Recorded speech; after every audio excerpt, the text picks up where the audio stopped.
Hello, everybody, and today for Christmas, Merry Christmas, by the way, we are reviewing Home Alone 3.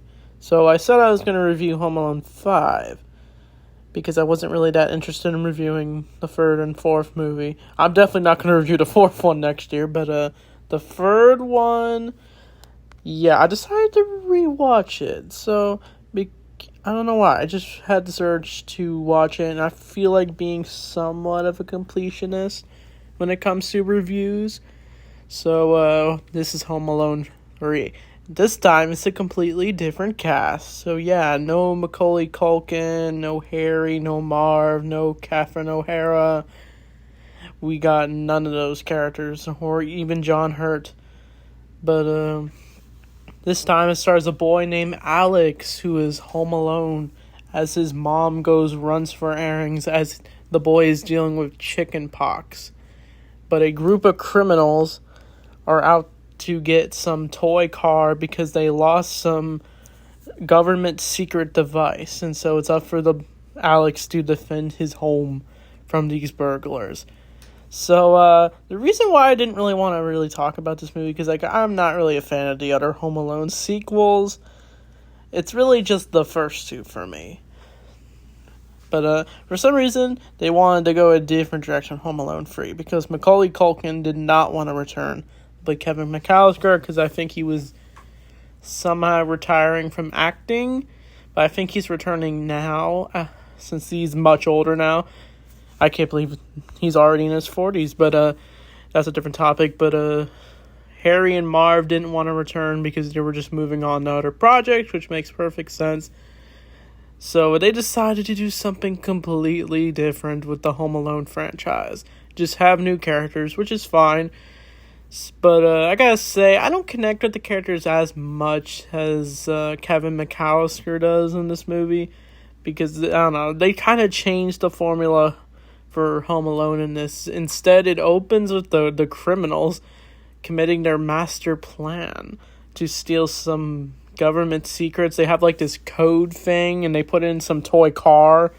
And I was thinking, wow, this movie's completely different. Even the nostalgia critic who's reviewed this movie, he notices how completely different it feels from the usual Home Alone movie. Like, it doesn't even feel like a Home Alone movie.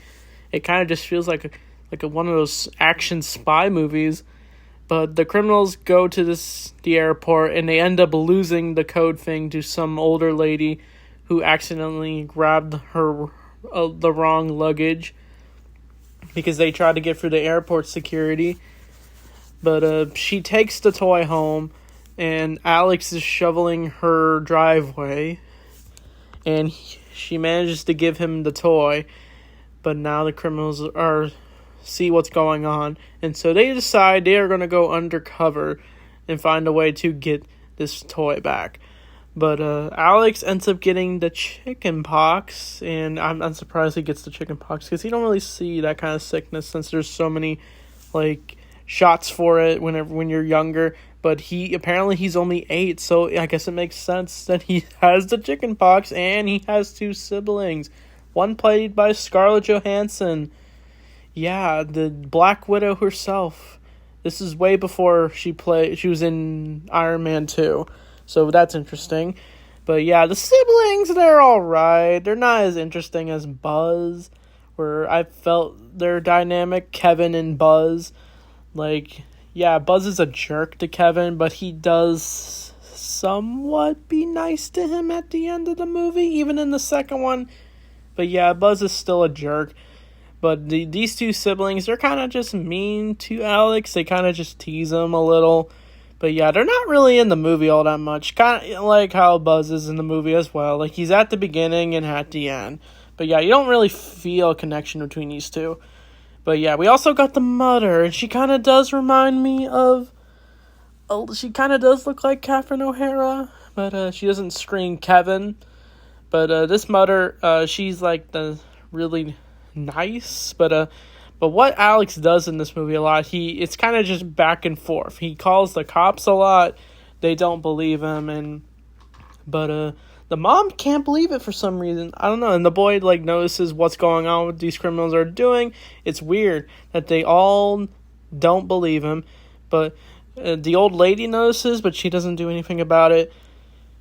But the criminals are mainly just trying to sneak into the house, or the one lady in this movie, she ends up pretending to walk a dog she kidnapped. And she's just trying to, like, stall, I guess, to make time for the criminals to sneak in. But they keep failing every time Alex calls the cops. But things do take a turn once the criminals do get to the house. We get this very long scene with, like, Alex driving this toy car, and it has the thing. He puts like a camera on it, but the criminals notice, and then they're going on this big goose chase just to get it. And I think this scene, I first thought it was cool. It was clever because I can give this kid this. He's actually kind of clever, just like Kevin. Like, he actually finds a way to trick the criminals a lot in this movie. But once they get to the traps in this movie, they become, like, kind of, I don't know, they kind of just become more wild as he's able to take down 4 grown adults, even though Kevin was able to take down both Harry and Marv. But somehow the kid's able to do it. He even has his pet mouse and his brother's pet parrot who can talk help out. One of the criminals ends up falling into a pile of mud, like, it's gross. The one dude with the long hair, I think he almost falls to his death. Wait, no. I think he falls into a pool in this movie. He gets shocked a lot, but this guy, the actor who played him, rest in peace, but he ends up falling down a large shaft, and you're wondering how they survived this. But the one girl, the way she gets defeated after falling into the mud, she ends up falling down this elevator thing Alex goes through, and she actually breaks her arms and like hands, and it's like, ooh, it's like brutal. And I know what this guy does. He falls into like mega blocks, like he's like steps in it, and he's like stuck to them. But our main guy, I'm sorry I don't know these names. That's the big thing about this movie. It's just like I could not get into the criminals in this movie. Like, they kind of just, I don't know, they're just not as memorable as Harry or Marv. But this guy, he ends up being the last one, and he gets his eyes burnt in this, and you almost think you could feel bad for these guys, but you don't, since they're criminals, trying to steal top secret information that could cause harm to others.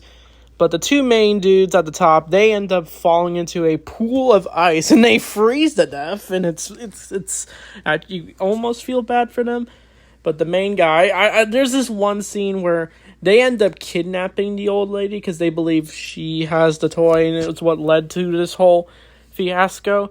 But once Alex tries to free her, the man shows up with a gun. But during this whole them going through the traps, he ended up dropping his gun because they all have guns. But he ends up dropping it, and Alex uses it. Like, he throws it in a garbage can, but, like, he has another gun of his, which is a bubble gun. And he gives the guy ends up grabbing one of his guns that just has a little, like, play dart thing.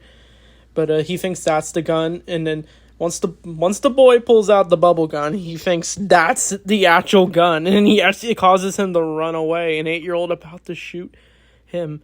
And then, I like that part of the movie where that kid actually tricks the guy into thinking he was about to get shot. But the cops do show up, and they actually arrest all the criminals, and the guy gets away, but he hides somewhere, and the parrot is able to find him, and he uses, like, a match to blow up where he is. And, they're all arrested. The mom says sorry for not believing him. They all hug, and the movie ends with the boy getting his toy car from his dad. So it's not it's not as bad as like Home Alone 6 or Home Alone 4 or even Home Alone 5. But this ain't high on my list for Home Alone movies. So I'd probably give it a 5 out of 10. But there are some things that I did like about it, but overall, I think I just rather watch the first 2 movies. So, I don't know, we might review the Star Wars Holiday Special, I don't know, But anyway, thanks for watching, and I'll see you all next time.